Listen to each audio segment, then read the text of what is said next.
You're standing in the cargo bay of an RAF C-130 aircraft. It's quite a cathedral-like space when it's empty. So take the time to have a look around and appreciate the sheer size and scale. The pioneer air power theorist, Giulio de Hay, could never have foreseen the need to protect assets as huge and as impressive as this. But he was absolutely right in 1921 in his book, Command of the Air, when he wrote, "It is easier and more effective to destroy the enemy's aerial power by destroying his eggs and nests on the ground than to hunt his flying birds in the air." But 3 years prior to those words being written, the RAF Police had already been formed as an integral part of the newly created Royal Air Force in 1918. And we've been protecting and securing the RAF's eggs and nests ever since.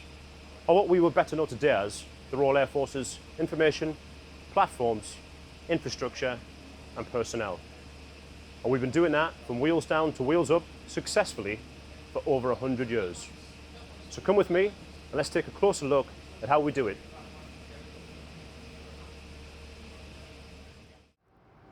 You're currently standing in a hangar on a major RAF airfield.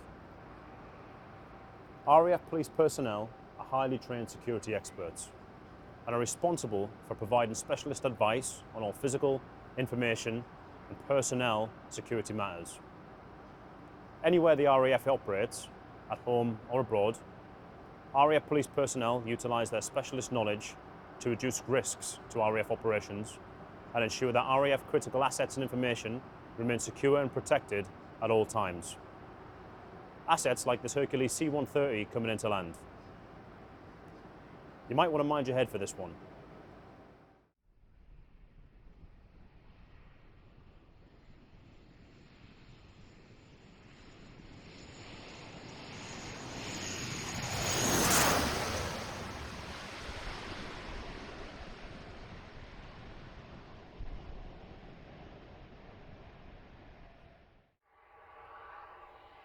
A major RAF police role is counterintelligence, and this is all about protecting the RAF from the threat of terrorism, espionage, sabotage, subversion, organised crime and cyber. And this can involve a wide range of activities, from the collection and analysis of intelligence, from human source handling, surveillance operations and sensitive investigations. RAF police counterintelligence personnel operate worldwide, whether there is a threat or risk. And what you're about to see now represents the result at the sharp end of a counterintelligence operation.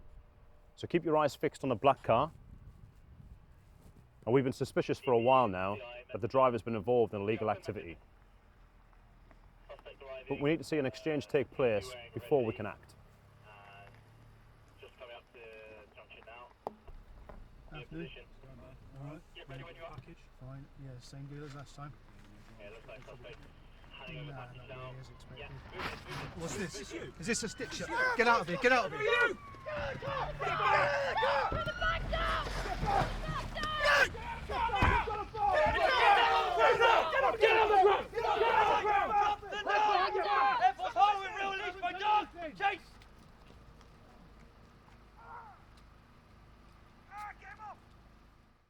And here's a different view of the action. Air Force High, will release my dog! Chase!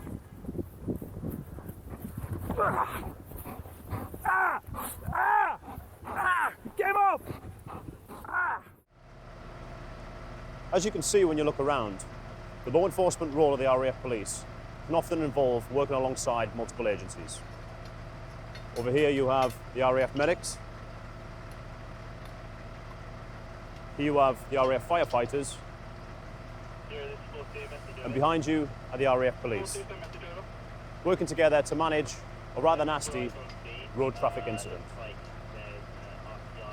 Our role is essentially the same as our civilian police colleagues.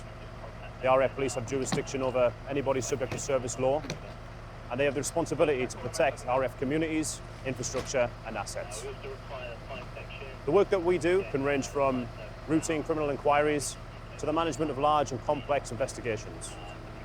This may sometimes require the use of highly skilled Special Investigations Branch personnel, the use of specialist military working dogs, or the use of our exploitation flight, who can provide physical or digital forensic support to crime scene investigations.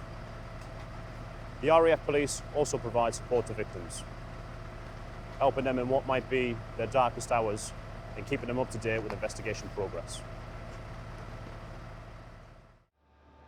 So that's us, the RAF Police, protecting the RAF's information, platforms, infrastructure and personnel since the RAF was created over 100 years ago.